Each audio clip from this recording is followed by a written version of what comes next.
Kuya Tony, isang black coffee nga po.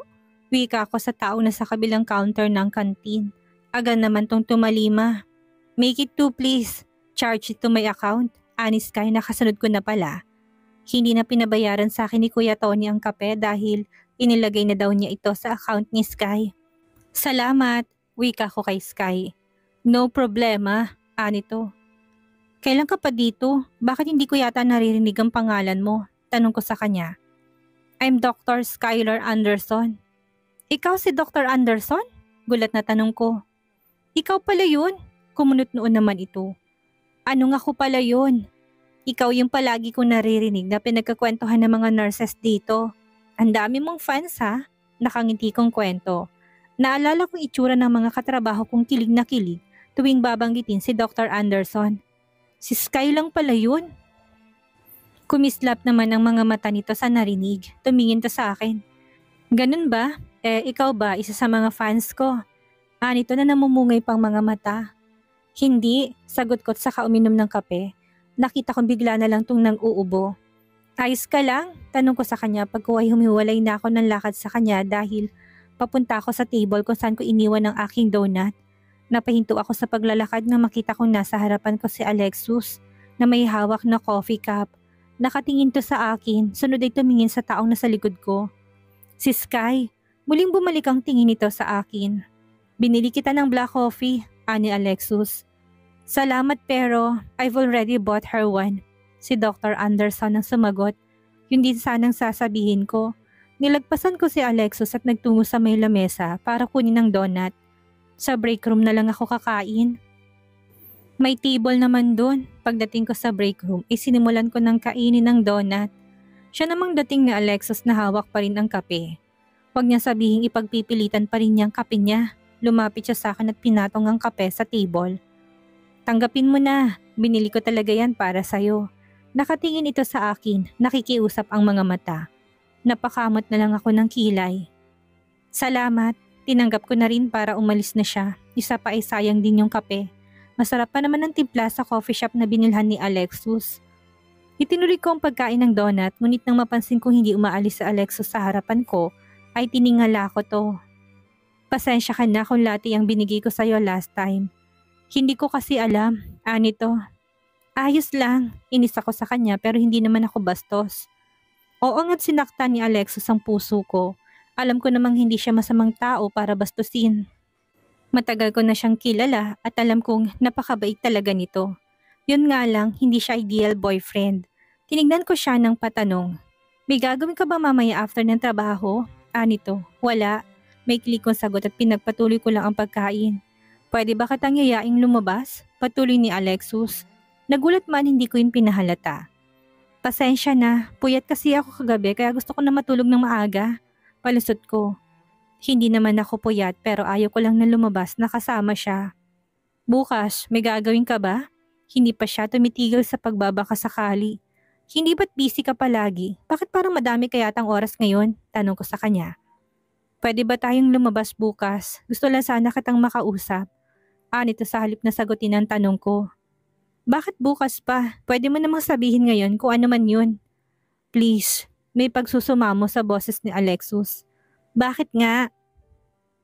Sinalubong ko ang kanyang mga mata at pilit na pinag-aralan kung bakit siya kumikilos ng ganon. I just wanna talk about us. Wika ni Alexus na hindi nagbawi ng tingin. Yun pala. Sus, akala ko tapos na kami sa isyung yun. Bakit bubuksan pa niya? Nagmo-move on na nga ako eh. Ipapaalala pa. Walang as. Tapos na yung 7 days natin, hindi ba? Hindi na kita kukulitin pa kagaya ng kondisyon mo na dapat tantanan na kita pagkatapos ng kasunduan.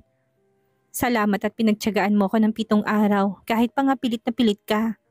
Pasensya ka na't pinaabot ko pa ng 7 days ang paghihirap mo. Sana pala'y pumayag na lang ako nung ika-5th day pa lang na nakikipaghiwalay ka. Huwag kang mag-alala, tapos ng kalbaryo mo sa akin, you're free as a bird. Nagpapasalamat ako na nasabi ko lahat ng iyon nang hindi umiiyak para hindi niya isipin na apektado pa rin ako. Natigilan at natahimik si Alexus nang marinig lahat ng aking sinabi. Basta nakatingin lang siya sa akin, tumayo na ako't sinalukop ang aking mga dala. Time in ko na, mauna na ako. Paalam ko sa kanya. Lalabas na sana ako nang bigla akong may naalala. Yun ay nung sinabihan niya ako ng kapag nagka-boyfriend ka ng totoo, siguradong mapapasaya mo siya ng todo. Oh, salamat nga pala sa pagiging gentleman at hindi mo sinamantalang kagagahan ko. Matutuwa sa yung mapapangasawa ko o kaya kapag nagka-boyfriend na ako ng totoo. Saad ko saka ko siya tinalikuran. Katatapos ko lang manggaling sa silid ng mga pasyente ay narinig ko na may nag-page ng pangalan ko at pinapatawag ako sa front desk. Mabilis naman akong tumalima at nagtungo doon. Malayo pa'y tanaw ko ng mga tao sa front desk na parang nag-aabang sa akin pagdating. Pansin ko kaagad ang isang delivery man na may daladalang malaking bouquet ng mga bulaklak. Nurse Jessa, para po sa inyo. Pakipirmahan na lang po, sabi ng delivery man habang inaabot ang resibo at bouquet ng red roses. Nagulat ako at hindi ko napigilan na mapangiti. Kanino naman kaya galing to? Tanong ko sa aking sarili. Matapos kong pirmahan ay nagpaalam ng delivery man. Mabilis akong pinagkumpulan ng mga kasamahan ko at nakiosyoso na rin habang binabasa ko kung saan galing ang mga bulaklak. From Alexus, tumitiling sabi ni Leia, isa sa mga front desk. Napatakip naman ako ng tenga. Sobrang lapit niya sa akin dahil halos isubsob nitong mukha sa tagiliran ko para basahin kung kanino galing ang bulaklak, kaya halos matulilig ang tenga ko sa tili niya. Kasunod namang nagtilian ng iba pang mga narito na marinig ang pangalan ni Alexus. Oh my God! Kayo na ni Doc? Wika pa ng isang kilig na kilig at kinakalog ang balikat ko. Hindi ko mapigilang mapatawa dahil para akong bolang pinagtulakan dahil sila pa itong mas kinikilig kesa sa akin. Wala naman kasi hindi nakakaalam sa ospital na patay ako kay Alexus. Ang saya naman dito, narinig namin ang boses ng isang babae, kaya sandaling natahimik ang lahat. Sabay-sabay kaming napalingon sa nagsalita na wala ang aking ngiti nang makita kong babaeng kasama ni Alexus. Sa parking lot at ang kahalikan nito sa opisina. Doktora Elvira, wika ng isa sa mga nasa front desk. Biglang tumahip ang aking dibdib nang marinig ang pangalang binanggit nito. So, siya nga si Doktora Sandoval or Elvira Sandoval, ang girlfriend ni Alexus. Ang ganda ng pagkakangiti nito sa amin. Ang ganda rin niya sa malapitan, parang modelo. Kaya siguro hindi siya malimutan ni Alexus. Parang pinigana naman ang aking puso habang iniisip yon. Ano bang meron dito at parang ang saya-saya niyo naman? Nakangiti pa rin ito at labas ang pantay-pantay nitong ngipin. Lahat ng anggulo ng mukha niya ay napakaganda. Wala kang may pupula, para siyang diyosa na bumaba sa lupa. Napakasopistikada rin niya at mukha siyang matalino. Bigla tuloy ako nakaramdam ng panliliit at hiya. Ang kapal ko palang maghabol kay Alexus kayong ganitong babae pala ang tipo niya. Doc, si Jezabel po kasi. Pinadalahan ni Doc Alexus ng bulaklak. Kinikilig na sabi ni Leia. Nakita kong biglang pagpihit ng mukha ni Doktora Elvira patungo sa direksyon ko. Nang makita niyang hawak kong bulaklak ay umangat ang tingin nito sa aking muka. Kitang-kita kong pagkawala ng kanyang mga ngiti. You mean, Dr. Alexis Salvador? Tanong nito. Yes, Doc. Kahapon nga pinadalhan pa ni Doc Alexis ang department nila ng kape at donuts. Kaingit dahil sila lang ang meron. Walang prenong kwento ni Leia. Nagulat naman ang iba pang naririto. Ano? Ay, ang daya naman. Sana pala napunta ako dun kahapon. Wika ng isa. Ang sweet naman ni Doc Alexus. Sagot pa ng isa. Kitang-kita ko sa mukha ni Doktora Elvira na natigilan to titig na titig sa aking mukha. Napalunok naman ako. Ang sarap namang maging boyfriend ni Doc Alexus. Swerte mo naman, Jezabel. Ani Leia. Napatingin ako kay Leia. Hindi ko siya boyfriend. Para ko lang siyang kuya. Sawata ako dito. Pakiramdam ko ay kailangan kong laruhin ang bagay na yon. Hindi lang para sa akin, kundi para na rin sa babaeng doktor. Baka kung anong pang isipin ito tungkol sa akin. Sige na, aalis na ako. Paalam ko sa kanila at saka ako mabilis na naglakad papalayo. Habang naglalakad ako patungong locker room ay katakot-takot na tili at kantsaw ang naririnig ko mula sa mga katrabahong magkakasalubong ko. Alinlangang ngiti ang binabato ko sa kanila. Hindi ako komportable na makatanggap ng bulaklak galing kay Alexus. Bakit pa siya magpapadala ng bulaklak? Para sa akin ba talaga to? Ngayon ko lang napansin na may kasama pala to na note. Kaya binasa ko yon. Jessa, I'm so sorry, Alexus. Sorry, para saan? Dahil kaya sa sinabi ko kahapon? Bakit may pabulaklak pa? Baka kung ano pang isipin ng mga kasamahan namin sa trabaho at baka mamaya, sabunutan pa ako ng girlfriend niya. Nais ko sanang itapon sa basurahan ng bulaklak, ngunit baka maging dahilan pa ito para lalo kaming pag-usapan ng mga katrabaho ko, kaya nilapag ko na muna to sa lamesa. Palabas na sana ako ng locker room na bigla kong may naalala. Muli kong binalikan ng bulaklak. Tinanggal ko ang note na kasama nito. Dinala ko to sa silid ng isa sa mga pasyenteng nagpapagaling. Ay, ang ganda ng mga to, Nurse Jezabel. Ani Mrs. Marquez. Magandang bulaklak po para sa magandang kagaya nyo. Nakangiti kong tugon sa kanya. Maraming salamat dito. Ilalagay ko kaagad ito sa flower vase pag uwi namin maya-maya. Anito't nilingon ng kasama nitong nagbabantay sa kanya. Anak, pakilagay nga nito sa katabi ng mga gamit natin para hindi natin malimutan. Utos nito sa anak at sumunod naman agad ang anak nito. Maya-maya pa ay lumabas na rin ako. Paglabas ko ng silid ay nakasalubong kong isa sa mga nurse. Thanks Jezabel, nakangiting sabi nito at dire-diretso sa paglalakad. Napakunot ang noo ko sa sinabi nito. Anong sinasabi niya? Tinuloy ko ang aking paglalakad. Dalawang nurse naman ang nakasalubong ko na nakangiti na kaagad sa akin. Jezabel, huwag ka na magpapalipat ng department ha. Dito ka na lang palagi para araw-araw may pakape. Wika ng isa sa mga to. Noon ko lang napansin na may hawak ang mga tong kape at donut na naman sa kabilang kamay. Bigla akong kinutuban. Tinanaw ko ang nurse station at tama nga ako. Nagkukumpulan na naman ng mga nurse doon dahil kahit malayo pa ay nakikita ko ng mga tray ng kape at kahon ng donuts. Dali-dali akong lumapit upang masiguro kung kay Alexis pa rin to galing. Grabe! In love ni talaga si Doc Alexis sa'yo, ani Marta. Prayer reveal naman dyan, Jezabel, ani Judith habang umiinom ng kape. Peke ko silang hinitian. Hindi ko alam kung anong nararamdaman sa ginagawa ni Alexis. Pinaprank niya ba ako? Dahil kung sorry lang ang habol nito ay madali lang namang pag-usapan yun. Hindi niya kailangan pang gumawa ng ganitong eksena. Tumalikod ako para hanapin sa Alexis. Jezabel, hindi ka ba kukuha ng para sa'yo? Pahabol ni Judith. Katatapos ko lang kumain, baka sumakit ang tiyan ko. Pagsisinungaling ko at tuluyan na akong umalis. Nagpalingalinga ako habang naglalakad at nagbabaka sakaling makita si Alexis. Ngunit hindi ko siya makita. Muli ako nagpalingalinga hanggang sa mapalingon ulit ako sa mga kasamahan kong nagkukumpulan pa rin sa kape at donuts. Doon ay nakita ko si Dr. Elvira na nakatayo sa grupo ng mga ito habang nakatanaw sa akin. Mabilis akong pumaling sa ibang direksyon.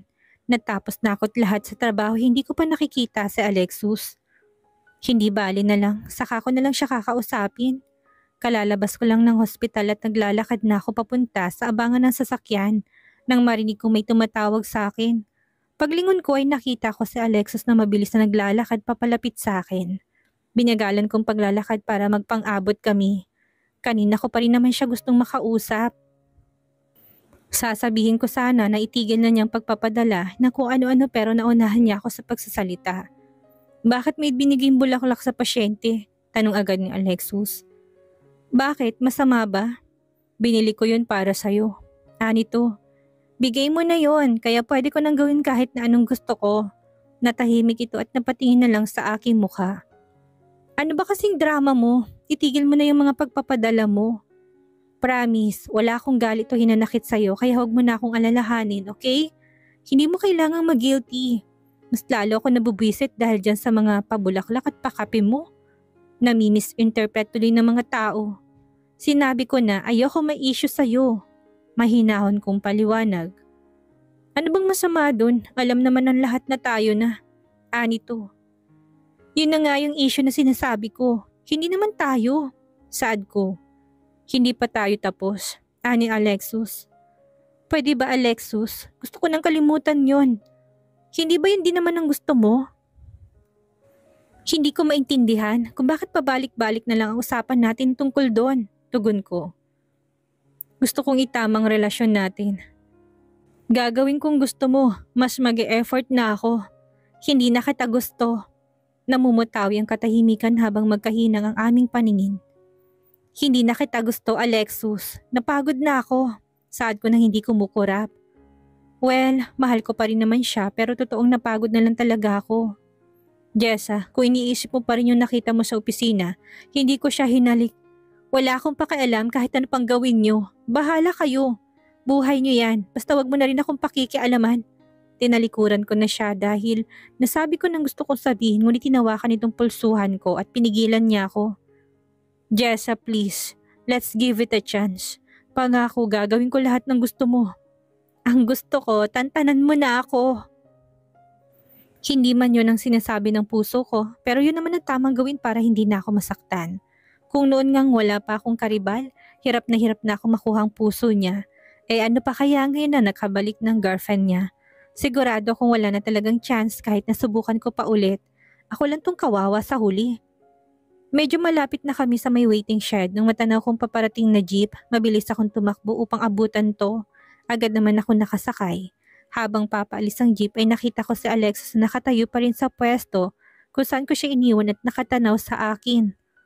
Kung dati-rati nauubos ang oras ko para magpaganda bago magtungo sa anumang event na meron sa pamilya ni na Moira, ngayon naman ay nagpulbos lang ako at manipis na lipstick para lang wag maputla ang labi ko.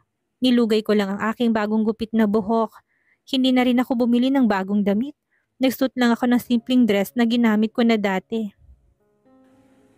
Dati kasi ay todo postura pa ako para kay Alexus. Ngunit iba ng sitwasyon ngayon. Basta siniguro ko lang na mukha kong presentable ngayon para sa birthday ni Moira. Simpleng dinner lang naman ito kasama ang pamilya niya sa isang restaurant. Sa pagkakakilala ko sa mga biyanan ni Moira, kahit sila lang ay siguradong sa mamahaling restaurant nila ito isa-celebrate.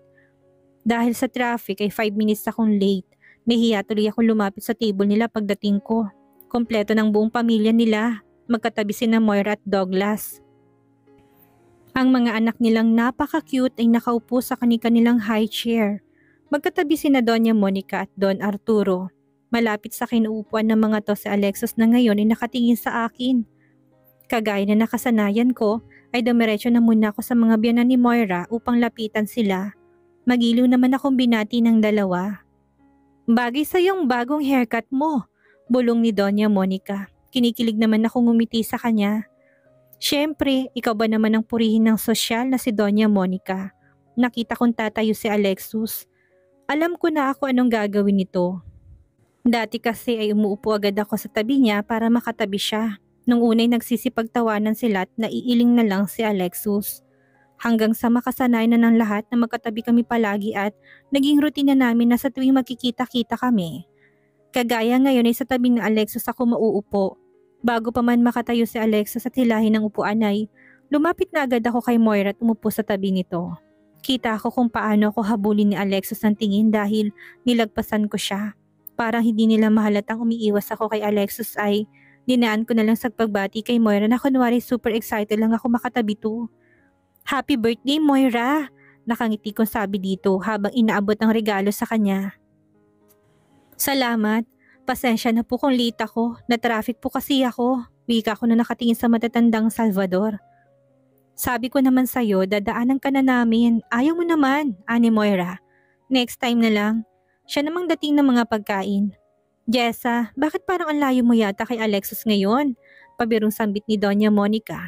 Palagi kasi ako nitong tinutukso sa anak niya dahil alam nilang type na type ko si Alexis.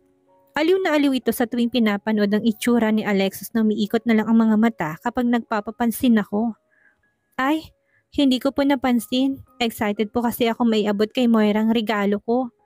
Lipat ka na doon, ani Moira. Ayoko nga, malakas kong nasabi.